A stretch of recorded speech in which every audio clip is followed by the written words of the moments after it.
नमस्कार दोस्तों, आप सभी का एक बार फिर से स्वागत है हमारे चैनल दुर्गा भक्ति मार्ग में। आज मैं आप सभी को बताऊंगी योगिनी एकादशी कब है। आषाढ़ माह की कृष्ण पक्ष की एकादशी को योगिनी एकादशी कहा जाता है। शास्त्रों के अनुसार जो मनुष्य इस व्रत को धारण करते हैं और भगवान विष्णु की विधि विधान से पूजा करते हैं, उनके सभी प्रकार के कायिक, वाचिक और मानसिक पाप कर्म समाप्त होते हैं और भगवान श्री हरि विष्णु की असीम कृपा प्राप्त होती है। तो समस्त प्रकार के भौतिक सुखों को भोगकर मनुष्य अंत में मरणोपरांत वैकुंठ लोक अर्थात मोक्ष को पाता है। योगिनी एकादशी बहुत महत्वपूर्ण है।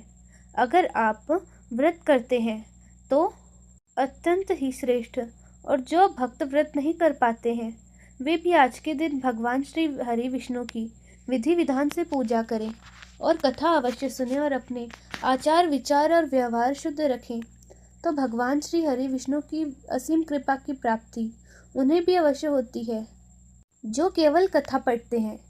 एकादशी तिथि कब प्रारंभ हो रही है, कब समाप्त हो रही है, व्रत कब धारण करना है और कब पारण करना है, किस प्रकार से पूजा आराधना करनी है, किन मंत्रों का जप करना है और कौन सा उपाय करें जिससे कि इस व्रत का संपूर्ण फल मिले, और जिस भी कामना से व्रत किया है या फिर बिना व्रत किए ही भगवान विष्णु की पूजा आराधना कर रहे हैं तो आपकी वह कामना पूर्ण हो, तो आज विशेष क्या करना है।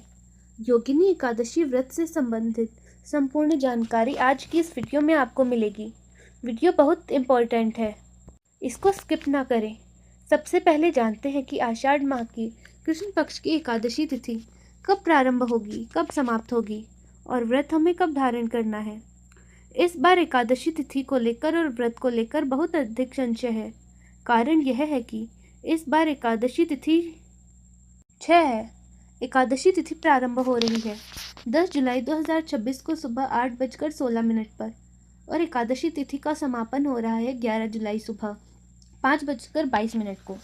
तो 10 जुलाई को एकादशी तिथि प्रारंभ होने का समय है सूर्योदय के बाद 8:16 पर और 11 जुलाई को एकादशी तिथि सूर्योदय होने से पहले समाप्त हो जाएगी। तो ऐसे में प्रश्न होता है कि व्रत कब धारण करें। देखिए, 10 जुलाई को दशमी विद्या एकादशी है और दशमी युक्त एकादशी का व्रत धारण करने से सभी प्रकार के जो पुण्य हैं, हमारे जो पहले किए हुए पुण्य हैं, वो नष्ट हो जाते हैं। तो 10 जुलाई को व्रत करना श्रेष्ठ नहीं है। हालांकि बहुत से लोग 10 जुलाई को भी व्रत करेंगे। और अब बात करते हैं 11 जुलाई की। तो देखिए, 11 जुलाई को बहुत पहले ही, यानी कि सूर्योदय होने से पहले तक एकादशी तिथि रहेगी, उसके बाद द्वादशी लग जाएगी। और शास्त्रों के अनुसार अगर ब्रह्म मुहूर्त में एकादशी की तिथि हो और सूर्योदय के बाद द्वादशी लग जाती है तो भी इस एकादशी को श्रेष्ठ है माना जाता है, बजाय इसके कि आप दशमी युक्त एकादशी का व्रत धारण करें। ठीक है, तो ऐसे में 11 जुलाई 2026 को एकादशी का व्रत करना श्रेष्ठ होगा। बाकी आपकी इच्छा के अनुसार बहुत से लोग जो कि 10 जुलाई को भी व्रत धारण करेंगे। अब बात करें पारण के शुभ मुहूर्त के विषय में।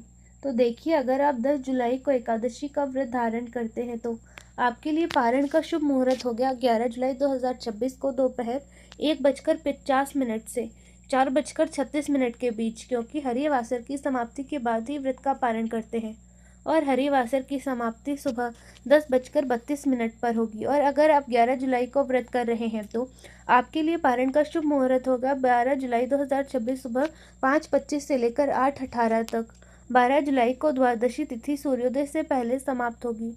द्वादशी तिथि के समापन का समय है 12 जुलाई 2026 को सुबह 2:04 पर। तो पारण के शुभ मुहूर्त का ध्यान रखिए, क्योंकि अगर हम व्रत का पारण सही समय पर नहीं करते तो हमारे किए गए व्रत का संपूर्ण फल नहीं मिलता। तो दोस्तों, अगर आपको यह वीडियो अच्छी लगी तो वीडियो को लाइक करें, शेयर करें और हमारे चैनल दुर्गा भक्ति मार्ग को सब्सक्राइब करना ना भूलें और कमेंट्स में जय श्री हरि ज़रूर लिखें। धन्यवाद।